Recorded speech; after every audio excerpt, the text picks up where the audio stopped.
আসসালামু আলাইকুম। আশা করি সবাই ভালো আছো। ইন্টিগ্রেশন সিরিজের ৩য় পর্বে আমরা যে ম্যাথটা দেখব সেটা হচ্ছে integration of 2 to the power ln x dx। এটা কিন্তু খুবই গুরুত্বপূর্ণ একটা ম্যাথ। এই প্রশ্নটা কিন্তু অ্যাডমিশনে অনেকবার দেয় অথবা একাডেমিকেরও মাঝে মাঝে কয়ে দিয়ে দেয় অথবা এমসিকিউতেও দিয়ে দেয় মাঝে মাঝে। তো এই ম্যাথটা আমরা কিভাবে সলভ করব? এই ম্যাথটা সলভ করতে হলে আমাদের কিছু লগারিদমের বেসিক সম্পর্কে জানা লাগবে। আমরা কিন্তু জানি ln a to the power b যদি লিখি তাহলে আমরা এটাকে কি লিখতে পারি? b ln a, মানে পাওয়ারটাকে আমরা সামনে নিয়ে চলে আসতে পারি, কারণ এটা হচ্ছে লগারিদমের একটা ধর্ম। এটা হচ্ছে লগারিদমের একটা ধর্ম। তাহলে আমরা পাওয়ারটাকে সামনে নিয়ে আসলাম। ln a to the power b equal আমরা কি লিখতে পাচ্ছি? b ln a। এখন যদি আমরা লনটাকে এই পাশে পার করে দিই তাহলে কি হবে? a to the power b equal e two the power b ln a। এটা আমরা লিখতে পারি, তাই না? এটা কিভাবে লিখতে পাচ্ছি? আমরা কিন্তু জানি, ধরো ln x ইকুয়াল 5। তাহলে আমরা x এর মান কিভাবে বের করি?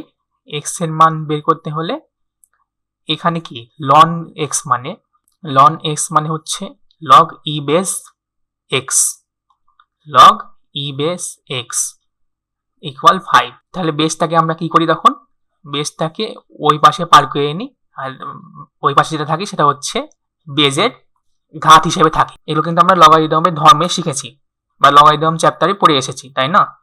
তাহলে আমি যদি এক্স লিখি, তাহলে লনকে যদি এই পাশে পার করে দিই তাহলে কি হচ্ছে? ই টু দি পাওয়ার 5। ঠিক একইভাবে আমরা এ টু দি পাওয়ার বি কে এই পাশে রাখলাম আর লনকে এই পাশে পার করে দিয়েছি, তার জন্য এটা ই টু দি পাওয়ার ঘাত হিসেবে লিখেছি বি লন এ। তাহলে এখন যদি আমরা এটার সাথে তুলনা করি 2 to the power loan x, তাহলে কি লিখতে পাচ্ছি? ই টু দি পাওয়ার, এখানে যদি 2 কে আমি a ধরি আর ln x কে যদি b ধরি, তাহলে ln x, এই যে b আগে, তারপরে কি ln a, এখানে কি 2। এটাকে যদি আমি ln 2 টাকে আগে লিখি তাহলে ln 2 ইন্টু ln x এভাবে লিখতে পারি, তাই না? কারণ এটা গুণ আকারে আছে, আমি চাইলেই চেঞ্জ করে লিখতে পাচ্ছি। এখন যদি আমি এটাকে চেঞ্জ করে লিখতে পারলাম, তাহলে এখন এটা আবার দেখি e to the power b ln a equal কি a to the power b। এটা হচ্ছে ফর্মুলা। তাহলে আমি যদি e to the power b ln a, এখন b টাকে ধরি ln 2 আর এটা ln a টাকে যদি আমি ধরি x, তাহলে কি লিখতে পাচ্ছি? তাহলে আমি লিখতে পাচ্ছি a to the power b, তাহলে x to the power ln 2।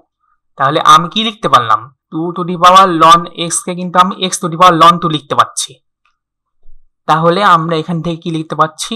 2 to the power ln x equal x to the power ln 2 dx। তাহলে এখন কিন্তু আমার ইন্টিগ্রেশনটা খুব সহজ হয়ে গেল। কিভাবে সহজ হলো? আমি কিন্তু integration of x to the power n dx এর ফর্মুলা জানি। দেখো তো ওই আকৃতি চলে আসলো না? তার মানে এখন কিন্তু আমরা ইন্টিগ্রেশনটা চোখ বন্ধ করে পারবো।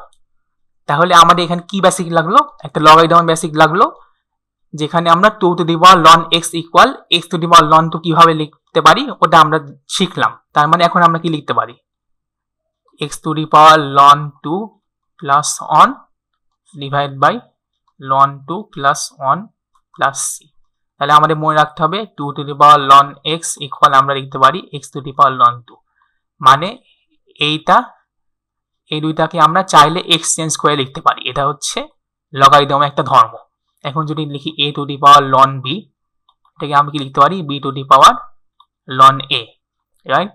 তার মানে এই বেসিকটা যদি আমরা জানি তাহলে কিন্তু আমাদের জন্য এই ইন্টিগ্রেশনটা সলভ করার কোনো ব্যাপারই না।